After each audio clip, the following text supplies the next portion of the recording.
We came to being 3 years ago, just over 3 years ago. We were backed by another agency that I used to be the publishing director of, called Zone, hence Public Zone. And I always wanted to work in this sector. I didn't particularly want to work in the commercial sector or with commercial clients. I wanted to work with not-for-profits and public sector clients. And so we had a client that was in that sector called the Edge Foundation, and they were happy for us to back me and to back Public Zone.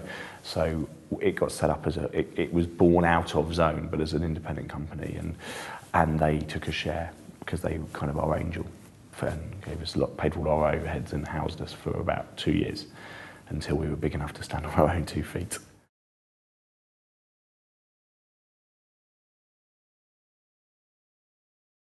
You can either hit the ground running in a big way, so you can either have teams and new business teams and kind of a nice premises and good website and all of that kind of stuff. You can do that from the start, which means investment because you have to spend money before you start, or you can start from the bottom up completely. You have a client who is prepared to pay you going forward, so you have some cash flow, and you only ever spend out of that cash flow. So Zone didn't invest any money either.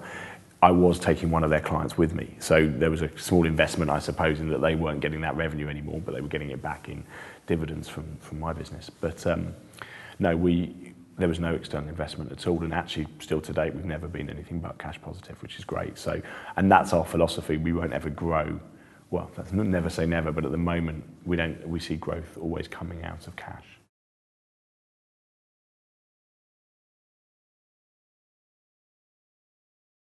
They have to have a talent.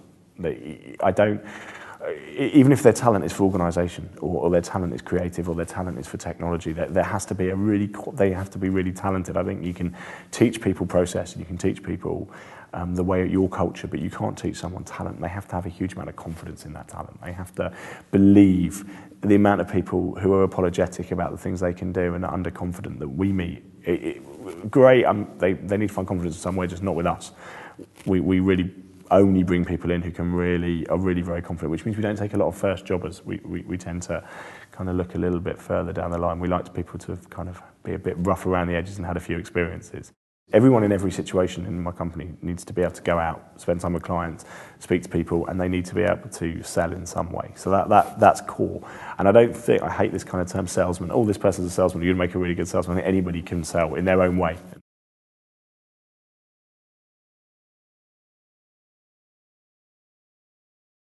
I don't understand getting up in the morning every day and not trying to do something that's going to improve someone's life. I don't get that. It was not interesting. So I'm deeply passionate about that. Amanda, who's my business partner, is deeply passionate about that. So if you're not passionate about that, then it's not going to work for you. You're not going to enjoy the experience of working in the company because everybody is that way.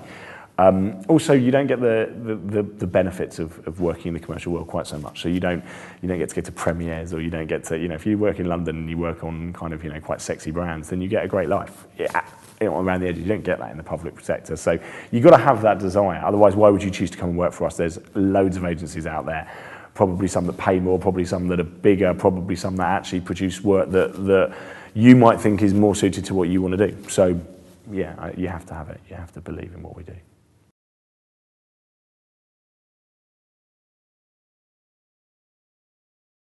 What we look at is the percentage of wins that we do and how much business we can pitch for. So we know how much business we will pitch for next year because we know how we can't pitch for everything we get asked to pitch for. So we know how many we'll pitch for, and we know how many we'll win out of that. I can tell you next year we'll win between 50 and 60% of everything we pitch for because we're good.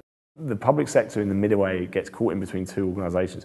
The big creatives who are going to do really great work don't want to know because it's just there's other places to look for their business. And the smaller, medium-sized agencies like mine who are really innovative and can really do amazing things for quite small budgets can't win the business because they go up against big kind of factories that are very good at being factories, but they're not very good at doing something that the consumer or the citizen would really like.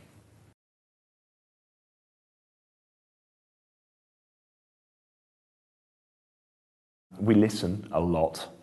We're always listening. We expect it to come from anywhere and any angles.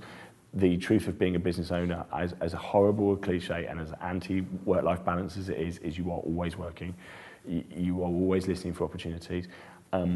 I have no shame. I will turn around to anybody and go, I can do that. And so they're kind of the top level rules. But the majority is connections. 95% of our business. Very rarely do we pitch cold and win. Very, very rare thing to do. We don't ever tell a client something just because they want to hear it in new business. We probably lose more than we win because of that. Clients want a website with that down the side and that across the top. We just don't feel that's right for us to do that. So we'll go in and say, no, you don't. What you want is this. And that's probably, it probably builds longer relationships, but it probably doesn't win us as much at pitch point that we'd like. Very rarely do we go completely unsolicited to someone and go, oh, we've got a really good idea for you, simply because we don't have the resources to do that. And we're very controlled in our growth. We're growing in a very controlled way. So we don't want £1 million more business next year. I know that sounds a ridiculous thing for an entrepreneur to say. I don't want £1 million worth of new business next year, but I just don't. I couldn't manage £1 million worth of new business next year. I'd like £500,000, please.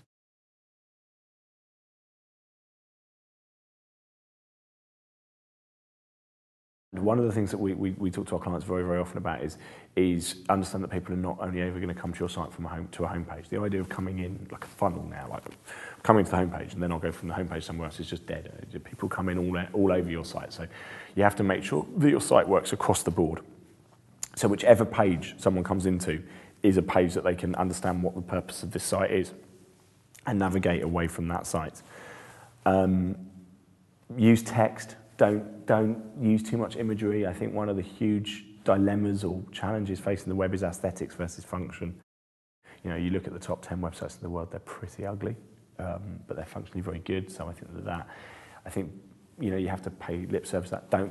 Don't try and do too much with your money. Do a few things very, very well, because then you'll justify spending more money later on. Don't try and do everything at the beginning. Don't try and fit everything in, and just because it's often, you know, lots of our clients start with a brainstorm. So they start with a functional brainstorm. What do you want the site to do? And then they can't get rid of it. So they said, well, we said we're going to have an event calendar. And you're like, well, but it's going to cost you $8,000 to build that, and it's $8,000 you can spend elsewhere, and only 3 people are ever going to go to it.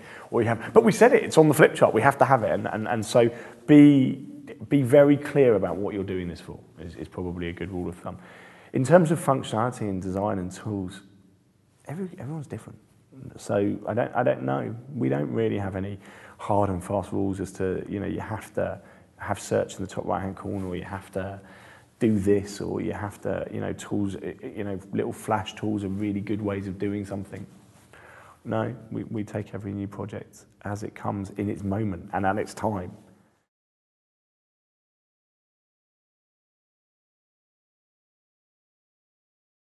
Don't be arrogant in a pitch. Don't tell the client their business. It's just ridiculous.